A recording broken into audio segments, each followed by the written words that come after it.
Bom, minha gente, meu nome é Fernando Diniz e eu estou aqui no canal Potência Rubro-Negra para falar sobre Flamengo 4, Alcas 0, jogo que valeu aí pela sexta rodada da fase de grupos da Libertadores. Bom, como eu já imaginava, o Flamengo classificou, mas não ficou em primeiro lugar do grupo.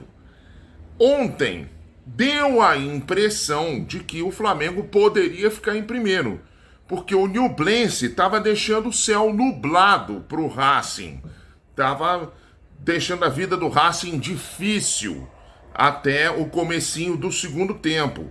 Só que tem que aí o Racing, quando começou a fazer gols, foi lá e fez logo 4-0, tá?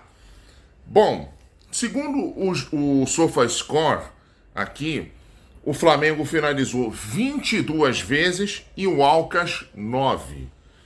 O Flamengo teve 9 finalizações no gol e o Alcas 2. 9 finalizações para fora do Flamengo e 3 do Alcas. E ambos tiveram 4 chutes bloqueados. 8 escanteios para o Flamengo contra 6 do Alcas.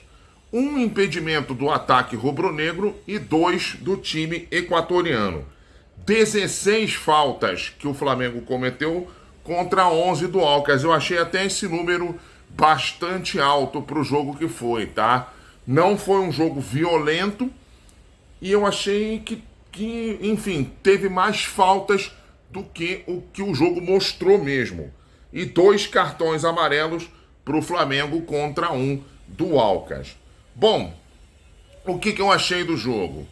Eu achei que o Alcas, talvez ele fosse se defender mais do que realmente ele acabou conseguindo, tá? E o Flamengo foi lá e meteu 1-0 logo aos 8 minutos, numa jogada muito bacana do Everton Ribeiro com o Wesley pelo lado direito, onde o Wesley derivou para dentro, cortou, né, para o pé esquerdo e bateu para o gol. E o goleiro Galíndez, da seleção equatoriana, fez uma boa defesa. A bola sobrou no pé do Arrascaeta. E aí ele tentou o chute, a bola desviou na defesa e sobrou no Pedro. E aí o Pedro chutou, a bola desviou na defesa também e entrou para fazer Flamengo 1, Alcas 0. E aí esse gol, ele acabou abrindo o jogo para o Flamengo, porque o Alcas, se ele tinha a intenção de se defender, um gol logo cedo complica bastante a estratégia, tá? O Flamengo continuou atacando, o Alcas também teve que tentar o ataque e aí abriu o jogo para o Flamengo. 29 minutos do primeiro tempo, Arrascaeta bate um escanteio pelo lado esquerdo, cruzamento perfeito na cabeça do Léo Pereira, que não precisou nem pular. Ele precisou só atacar o espaço que estava livre na área do Alcas e aí mandou para o fundo da rede. Flamengo 2, Alcas 0. E aí depois desse gol aparece o craque do jogo, na minha opinião, Bruno Henrique. Lógico que o Arrascaeta jogou muito bem, participou diretamente das jogadas dos 2 primeiros gols, mas Bruno Henrique voltou, gente. Bruno Henrique voltou. O outro patamar voltou, tá? Ele já tinha perdido 3 grandes oportunidades no começo do jogo. Numa delas até ele poderia ter rolado para o Pedro. O Flamengo poderia ter inaugurado o placar aos 4 minutos, onde vem um lançamento, acho que do Arrascaeta para o próprio Bruno Henrique, e ele poderia ter rolado para dentro para o Pedro, mas ele quis driblar o goleiro e acabou adiantando um pouquinho a bola, né, e foi para fora. E aí depois ele teve outras boas chances, mas aí, na quarta boa chance, o Wesley veio pela direita, jogou para dentro para o Everton Ribeiro, isso lá já dentro da área, e aí o Everton Ribeiro deu um passe genial para o Bruno Henrique. Deu um passe de calcanhar com o pé esquerdo, e aí o Bruno Henrique deu só um tapinha com o pé esquerdo para dentro, livrou da marcação de 2 zagueiros e bateu com o pé esquerdo. Curioso, o Bruno Henrique é destro, mas ele bateu com o pé esquerdo, jogou lá fora do alcance do goleiro e fez Flamengo 3, Alcas 0, isso aos 41 do primeiro tempo, tá? E aí acabou assim o primeiro tempo 3-0 Flamengo. Um primeiro tempo que poderia ter sido muito mais, o Flamengo poderia ter feito 6, 7, mas ele acabou ficando no 3-0. E aí no segundo tempo, o Flamengo ele acabou administrando mais do que qualquer outra coisa. Porque é normal também, 3-0, placar tranquilo.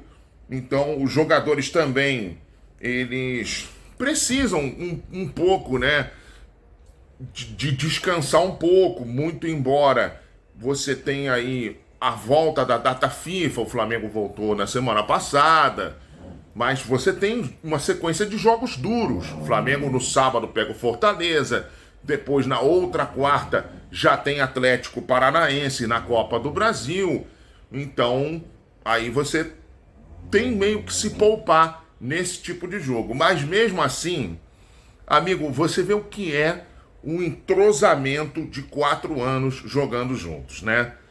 O Arrascaeta recebeu uma bola no centro do campo e ele não precisou nem olhar.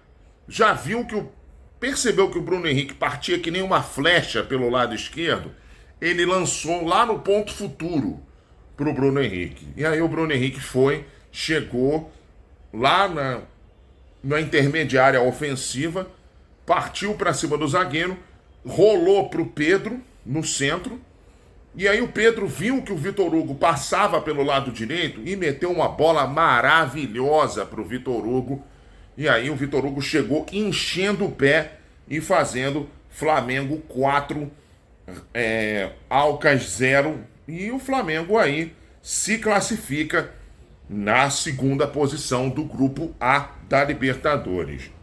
Bom, Flamengo sendo o segundo colocado do grupo A, o Racing foi o primeiro, como eu falei, que ganhou do Ñublense por 4-0.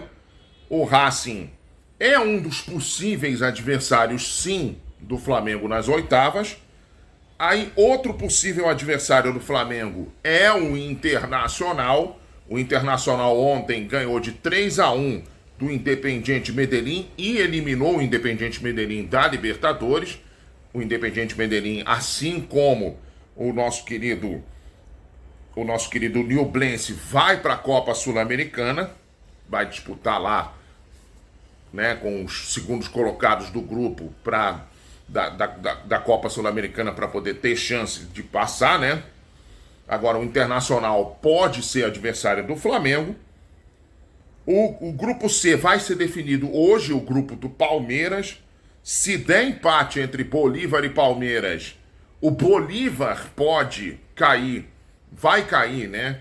Como possibilidade de adversário do Flamengo, o que é muito ruim por um lado e muito bom por outro, porque o Flamengo vai sempre jogar a primeira partida em casa, mas a segunda partida vai ser na altitude, se for o caso do Bolívar.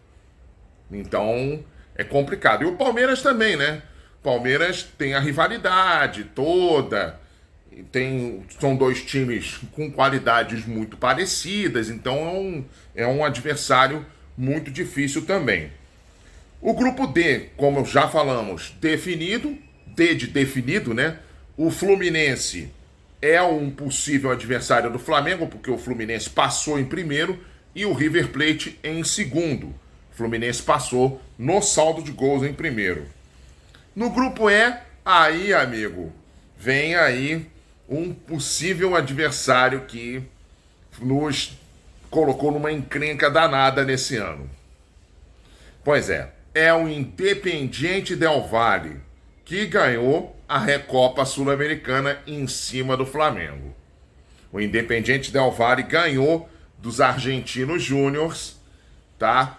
E aí o Independiente Del Valle passou em primeiro lugar no grupo, os Argentinos Júniors em segundo. E o Corinthians vai para a Copa Sul-Americana. Vai disputar lá o play-off com o segundo colocado de algum dos grupos da Copa Sul-Americana para poder passar de fase. No grupo F, o grupo F ainda está para ser decidido hoje. Pode ser que o Flamengo enfrente o Boca Juniors, que é o líder do grupo, tá? Pode ser que enfrente o Boca Juniors só. Tô falando de adversários tradicionais.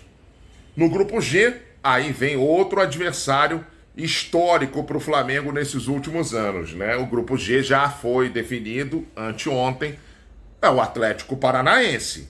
E, aliás, o Flamengo vai enfrentá-lo na Copa do Brasil. E no grupo H é outro adversário histórico, mas teoricamente, bem em teoria, é o adversário mais fácil. Mas é um tricampeão da Libertadores, tal e qual o Flamengo. O Olímpia. O Olímpia foi campeão em 79, em 90 e em 2002 em cima do São Caetano, tá? Então, teoricamente, o Olímpia é um adversário mais fácil. Aí você vai dizer, mas o Bolívar tecnicamente também não é difícil, só que tem que a segunda partida é na altitude, né? Então, é difícil pra caramba. O Olímpia em si é tecnicamente fraco e o segundo jogo é no Paraguai, que não tem altitude nenhuma. Bom, a gente vai, mas a gente volta amanhã com mais aqui no canal Potência Rubro-Negra. E, aliás, você tá aqui, você já se inscreveu? Não? Não se inscreveu? Então se inscreva, por favor, aqui no canal. Deixa o seu like, comente nos nossos vídeos, que isso é muito importante pra gente aumentar o nosso engajamento nas redes sociais, tá bom? A gente vai, mas a gente volta.